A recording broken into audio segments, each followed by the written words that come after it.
अंजुम इस्लाम के भी बोर्ड पे लिखा हुआ है सिंबल ऑफ सेकुलरिज्म और नेशनल इंटीग्रेशन। अब जो हालात सामने आ रहे हैं यानी सिंबल ऑफ सेकुलरिज्म ना होकर सिंबल ऑफ टेररिज्म की तरफ जा रहे हैं, इस पर क्या कहेंगे? क्या हमको इस देश में एनार्की लाना है? क्या बवाल और करना है? उससे किसको फायदा? सबको नुकसान है, देश को भी नुकसान है। पुलिस को लगता है कि कोई हिजाब पहना, उसको किसी ने छेड़ा, बदमाश थे। बदमाश बदमाश रहता है, वो बदमाश हिंदू रहता है, मुसलमान रहता है, क्रिश्चियन नहीं रहता, वो बदमाश है। उसने किसी ने छेड़ा और बवाल हुआ, क्या करोगे? हमारी जो बुर्कापोश हमारी बहनें हैं, बेटियां हैं, उन पर कीचड़ उछाला गया, पानी फेंका, इस तरह की वीडियो आई गया, रास्ते जा रहे हैं, उनको तंग किया जा रहा है। और अब तक इस मामले में सरकार खामोश है, चाहे यूपी सरकार हो या मरकजी सरकार हो। आखिर इसकी वजह क्या है? दोस्तों, मैं राशिद अजीम, आप देख रहे हैं आमना सामना मीडिया। आज हम मौजूद हैं अंजुम इस्लाम में, जहां पर यूपीएससी और एमपीएससी के जो कोचिंग क्लास शुरू की गई है यहाँ पर, और इस क्लासेस को ऑर्गेनाइज़ करने में नबी इदरीसी साहब का बहुत बड़ा अहम किरदार है। और इस क्लासेस को सपोर्ट किया है अंजुम इस्लाम के इस मायनात इदारे के मोतबर शख्सियत डॉक्टर ज़हीर काजी साहब ने।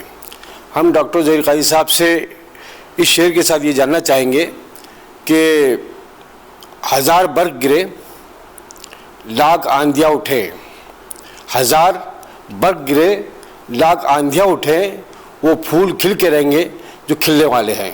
डॉक्टर साहब, जिस तरह से पहले तो मैं आपका इस्तकबाल करूँ आमना सामना मीडिया नेटवर्क पर, आपका इस्तकबाल है जी, बहुत बहुत शुक्रिया जी। जिस तरह से आज यहाँ पर हमने देखा कि यूपीएससी और एमपीएससी की क्लासेस यहाँ पर कोचिंग क्लास शुरू की गई है, और वो बच्चे जो कहीं ना कहीं अपनी बीच में जो तालीमी उनका शेड्यूल था हज हाउस से वहाँ से निकाले गए 192 के करीब, ये एक बड़ी फिक्र का मौजू है और अलमिया ये हमारा कि हम उनको सही सहूलत नहीं दे पा रहे थे हमारी कौम के लोग। लेकिन आप आगे आए, अंजुम इस्लाम का इदारा आगे आया, वहीं सरफराज साहब का की जो खिलाफत हाउस कमेटी है या खिलाफत हाउस का जो इदारा है, इन्होंने आके उनको संभालने की कोशिश की। तो यहाँ पर किस तरह की फैसिलिटीज़ दी जाएगी और आप इससे कितना मुतमईन है कि आगे आने वाला मुस्तकबिल इन बच्चों का ताबनाक होगा? मैं जब आज उनसे गुफ्तगू कर रहा था, ये जो स्टूडेंट्स हैं जिन्होंने उनका जो कोर्स था हज हाउस में उसको मुकम्मल किया, लेकिन ऐसा होता है कि सब कामयाब नहीं होते एट अ स्ट्रोक। ये तो नेशनल लेवल का स्ट्राइक रेट ही है, और जिनको रिपीट करना है और भी कोचिंग की ज़रूरत है, वो बच्चे जो हज हाउस में वहाँ पे उनको सहूलतें अभी नहीं मिल रही है, तो ये हमारा अखलाकी फ़र्ज़ बनता है कि ऐसे बच्चों को अच्छे से अच्छी कोचिंग दी जाए, लाइब्रेरी फैसिलिटीज़ दी जाए, रहने का अच्छा इंतज़ाम हो जाए, ताकि ये आगे जाके एक आईएएस, आईपीएस और आईआरएस में इस मुल्क की खिदमत करने में उनको मौका मिलेगा और उनमें काबिलियत भी है। और हमारी जो भी सरकारें हैं, किसी भी पार्टी के हो, स्टेट में या सेंटर में, एक पॉलिसी ये रही कि ज़्यादा से ज़्यादा पुलिस फोर्स में और आईएएस में हर कम्युनिटी के लोग रहना चाहिए, क्योंकि कभी कम्युनिटी सेंट्रिक मसाइल आते तो वो ढूंढते ये इस तरह का ऑफिसर किधर है। मुझे पुलिस के टॉप ऑफिसर्स यहाँ के दिल्ली के हमेशा ये कहते हैं कि जब भर्ती होती है तो आपके बच्चे उसमें आना चाहिए। तो कहीं नहीं कोताही हम में भी है। हम ये नहीं कह सकते सरकार ने कुछ नहीं की, तो हमने अपने तरफ से करना चाहिए कि हर चीज़ सरकार नहीं कर सकती और कोई भी मुल्क की सरकार हर चीज़ नहीं कर पाती, कितने भी स्ट्रॉन्ग एक नेशन कंट्री हो। तो कम्युनिटी के जो अंग्रेज़ी में कहते हैं ना गुड समैरिटन्स, उनका रोल बहुत अहम रहता है। तो अंजुमन एक बहुत ही तारीख़ी इदारा है, मेयारी और मिसाली भी इदारा है। उसका अखलाकी फ़र्ज़ बनता है कि इस तरह के बच्चे अगर कहीं बीच में इनको छोड़ दिया जाता है बीच रास्ते में, तो उनको सहारा देना, उनकी मदद करना, ये हमारा अखलाकी फ़र्ज़ है। मुझे बड़ी खुशी है कि हमारे सरफराज अरजू साहब जो चेयरमैन हैं खिलाफत कमेटी के, इनके दायरे में कुछ एजुकेशन इंस्टीट्यूशन भी आती, बीएड वगैरह कुछ सहूलतें हैं।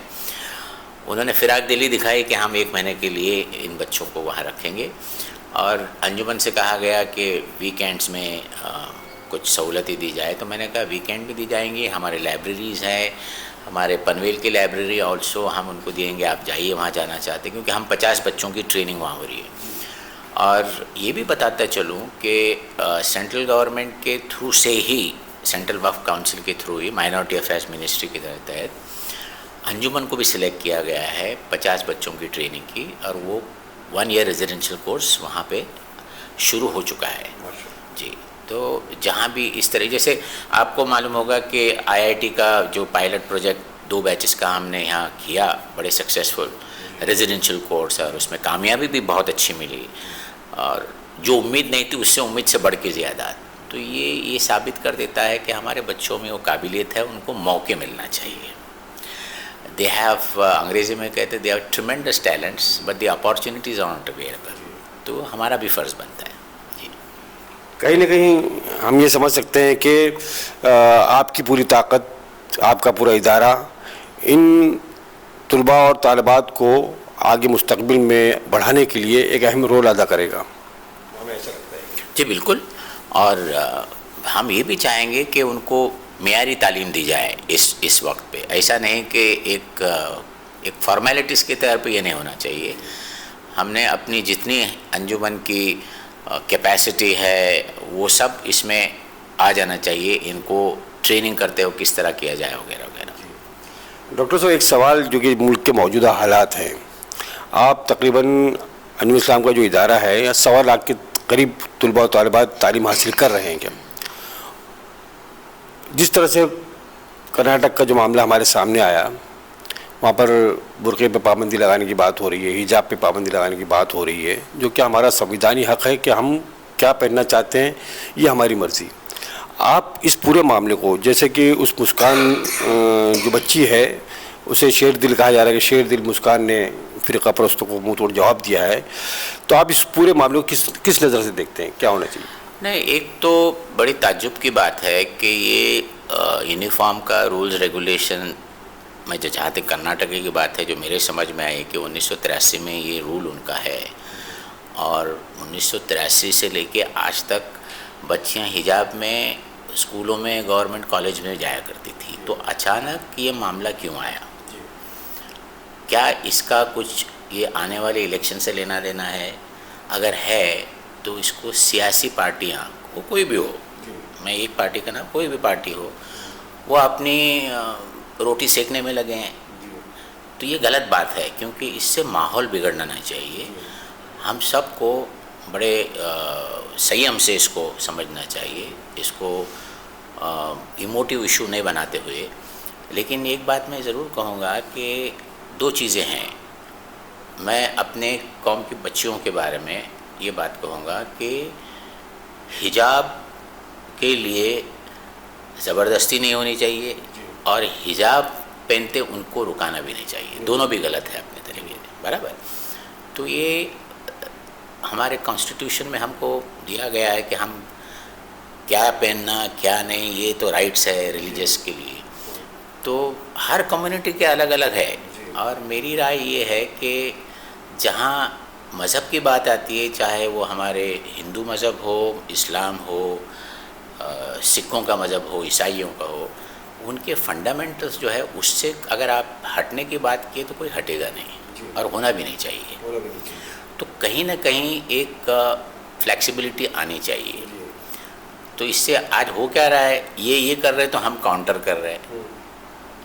काउंटर ना होते हुए अगर इसकी बात होती तो समझ में आती, चलो उसको बैठ के, लेकिन काउंटर हो रहा है तो हम भी नहीं छोड़ेंगे। तो ये ज़िद पे मामला आ गया है, जो नहीं होना चाहिए था। यानी अगर आप जो है जय श्री राम का नारा लगाएंगे तो हम भी अल्लाह अकबर कहेंगे, इस तरह की कंट्रोवर्सी पैदा की जा रही है। हाँ, मेरी राय ये है कि तालीमी इदारों में वो चाहे सरकारी हो प्राइवेट हो, वहाँ पे ना अल्लाह अकबर न जय श्री राम के नारे नहीं लगना चाहिए, कि वो ये इबादतगाह नहीं है, बराबर है। और जब जहाँ सब मज़हब के लोग रहते हैं तो ये चीज़ वहाँ उन्हें ये सब पे लागू है, हर एक मज़हब के लोग को ना है कि इस तरह की चीज़ें नहीं होनी चाहिए। जहाँ तक लिबास का सवाल है, हिजाब की जो बात हो रही है, अगर हर शख्स इसको समझेगा, मैंने हमारे मुसलमान भाइयों की बात नहीं कर रहा हूँ, गैर जो लोग हैं, दूसरे मज़हब के जो लोग हैं, उसका कॉन्सेप्ट क्या है?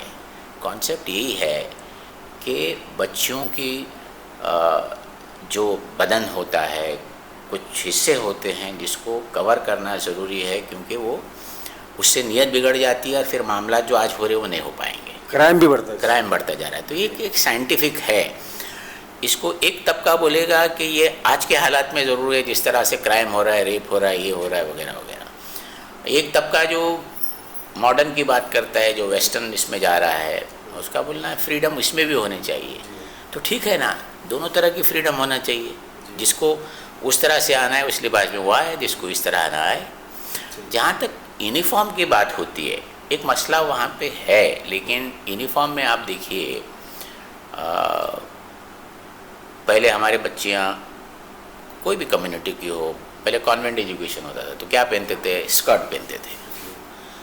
और वो को एजुकेशन और लड़के लड़कियाँ बैठते हैं तो वो उस तरह का, जब लड़की 12-13 साल की हो जाती है तो वो अलग ही चीज़ हो जाती है, उसको भी अलग महसूस होता है, ये साइंटिफिक है। और लड़का जब टीन में एज होता है उसका एक अलग चीज़ होती है, ये नेचुरल है। तो इसको ये चीज़ों गलत काम न होने की वजह से नहीं होना चाहिए, इसलिए ये भी रीज़न है कि अच्छा सा लिबास पहन के जाए ना। अभी आप देखिए, पहले ये हो रहा था, लेकिन अभी सरकारी स्कूलों में मराठी मीडियम है, गुजराती है, उर्दू है, जो भी है, जहाँ भी है, वहाँ गरीब तबके के बच्चे आते हैं, उनका यूनिफॉर्म स्कर्ट नहीं रहता है।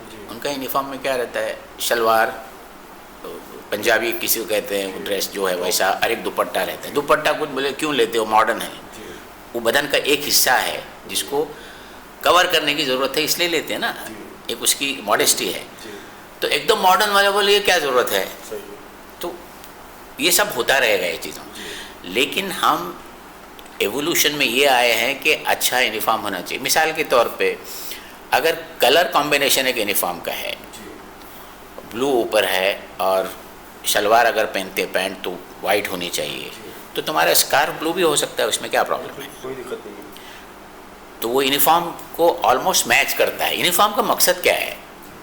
एक तो मुझे जो समझ में आता है, डिसिप्लिन अपने जगह पे, कि मेरे स्कूल का यूनिफॉर्म है तो ये आइडेंटिटी है, ये बच्चा अंजुमन का है, ये बच्चा उधर का है, उससे शरारत हो जाती है कि हाँ भाई ये बच्चा यहाँ का है। जैसे कि आपकी बातों से निकल कर ये बात आ रही है कि हमारे जो इदारे हैं, स्कूल है, अंजुम इस्लाम के भी बोर्ड पे लिखा हुआ है सिंबल ऑफ सेकुलरिज्म, बिल्कुल, और नेशनल इंटीग्रेशन।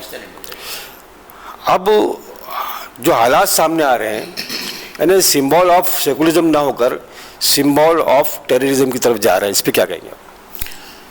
देखिए, मैं आपको एक बात बताऊँ। मैं कल एक इंटरव्यू देख रहा था टाइम्स नाउ में, अभी सुनिए, मैं देख रहा था, उसमें एक बहुत ही मैच्योर्ड पॉलिटिशियन ANI की, क्या नाम है, प्रकाश, स्मिता प्रकाश, तो वो गुफ्तगू में कहीं का कहीं बह गई। मैच्योर्ड लोग इस तरह से बात नहीं करने चाहिए, मामलात और बिगड़ेंगे ना। अपने को मामलात को सुलझाना है। क्या हमको इस देश में एनार्की लाना है? क्या बवाल और करना है? उससे किसको फ़ायदा? सबको नुकसान है, देश को भी नुकसान है, आपस के ताल्लुकात बिगड़ेंगे। हमको इसको सुलझाना है, उलझाना नहीं है। तो मैं उसकी डिबेट देख रहा था और मैं उसको एज ए जर्नलिस्ट बहुत पसंद करता हूँ। 2 रोज़ पहले वो मोदी जी की बहुत अच्छी इंटरव्यू ली उसने। हाँ, इंटरव्यू नहीं थी, वो कन्वर्सेशन था, जो भी।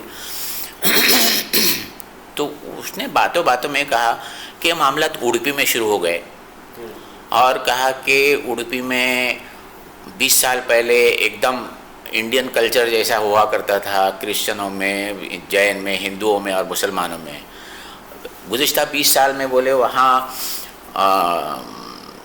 क्या कहा उसने, इस्लाम को कुछ नाम दिया, हाँ, रेडिकल इस्लाम, उसने वर्ड यूज रेडिकल इस्लाम।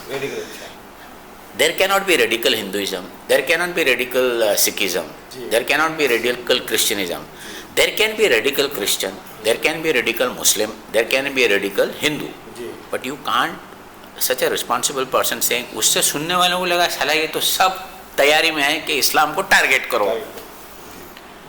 अभी लोगों के माइंड में ये मैसेज आया तो क्या समझाओगे तुम? इसमें क्या अच्छा होगा? मामला समझ के भी नहीं समझ ना पा रहे। हाँ, लेकिन मामला सुलझाने के बगैर उलझने लगेगा। हमारा क्या काम? अभी तुमने मुझसे एक सवाल पूछा, अंजुमन का सेक्युलरिज्म है, नेशनल इंटीग्रेशन। इसके जो फाउंडर्स थे अंजुमन के, ये जंग आज़ादी में जेल में थे जी। हमारे एक प्रेसिडेंट थे, लास्ट टेन्योर उनका 78 से 83 में था, मोइनुद्दीन हारिस साहब। यवरवाड़ा जेल में कितने साल अंदर थे, महाराष्ट्र सहित में जेल में थे। हमारे करीमी लाइब्रेरी में जाओ आप, महाभारत, रामायण, हनुमान चालीसा ट्रांसलेट किया आप पर्शियन में, अरेबिक हमने संभाल के रखा है, लोगों को दिखाते। तो ये नेशनल इंटीग्रेशन है, दिस इज सेक्युलरिज्म। ये जज्बा चाहिए पूरे हिंदुस्तान में, ये होना चाहिए। हमारे यहाँ कल अचानक पुलिस ने एक मैसेज दिया कि हम आपके प्रिंसिपल इनसे बात करना चाहते हैं हिजाब को लेके, हाउ टू मेंटेन पीस। आधे घंटे में हमारे मीटिंग वहाँ हुई, मैं कहीं था आ गया। उसमें हमारे प्रिंसिपल जितने थे सब मिक्स थे, एक क्रिश्चियन थी, एक पारसी थी, 2 हिंदू थे, 2 मुसलमान थे। किधर है मज़हब, उधर सब एक है। सब ने एक बैठ के तय किया कि कुछ ऐसे मसाइल है, पेरेंट्स डिस्टर्ब है तो उनको समझाना क्या करना। पुलिस को लगता है कि कोई हिजाब पहना, उसको किसी ने छेड़ा, बदमाश ने। बदमाश रहता है वो, बदमाश हिंदू रहता है, मुसलमान रहता है, क्रिश्चियन नहीं रहता, वो बदमाश है। उसने किसी ने छेड़ा और बवाल हुआ, क्या करोगे? तो ये कल वो हमारे पास आए थे, इसलिए कि अंजुमन का एक नाम है। हमारा अखलाकी फ़र्ज़ बनता है इस माहौल को किस तरह सुधारा जाए। हमको सब समझ में आ रहा है कौन पीछे है, क्या है, लेकिन ये गुफ्तगू आप करने जाओ कि it is plan, counter plan, तो आपको सोल्यूशन नहीं मिलेगा। सही है। और अगर हालात बिगड़ते चले जाएंगे, हालात को बिगड़ना नहीं चाहिए, बिगाड़ना नहीं चाहिए। डॉक्टर साहब एक आखिरी सवाल, जिस तरह से कर्नाटक का मामला हुआ उसके बाद में भी हमारी जो बुर्कापोश हमारी बहनें हैं, बेटियां हैं, उन पर कीचड़ उछाला गया, पानी फेंका, इस तरह की वीडियो आई गया, रास्ते जा रहे हैं उनको तंग किया जा रहा है। और अब तक इस मामले में सरकार खामोश है, चाहे यूपी सरकार हो या मरकज़ी सरकार हो। आखिर इसकी वजह क्या है? इसकी वजह इलेक्शन है। अगर आप इसमें एक्शन लो तो रिएक्शन होगा, पॉलिटिकल रिएक्शन होगा। जब तक इलेक्शन नहीं होते इसको ज़रा बर्दाश्त कीजिए, यही मैसेज है। कोई एक पॉलिटिकल पार्टी के बारे में मैं ये स्टेटमेंट नहीं दे रहा हूँ, ये सबको लागू होता है, इधर भी उधर भी, आपस पीछे आगे सब एक कन्फ्यूजन है। सब अपनी सियासी रोटियाँ सेकने में मशगूल है। ये थे डॉक्टर ज़हीर काजी साहब, अंजुमन इस्लाम के सदर और मिलत की जाबाज, और मिलत के हम ये कह सकते हैं कि हमें फ़ख्र है डॉक्टर ज़हीर काजी साहब से, जो मिलत की एक बहुत बड़ी ताकत है। मैं आप सबसे इजाज़त चाहता हूँ। कैमरा पर्सन शाहिन पटेल के साथ आपका दोस्त राशिद अजीम। जय हिंद, जय महाराष्ट्र।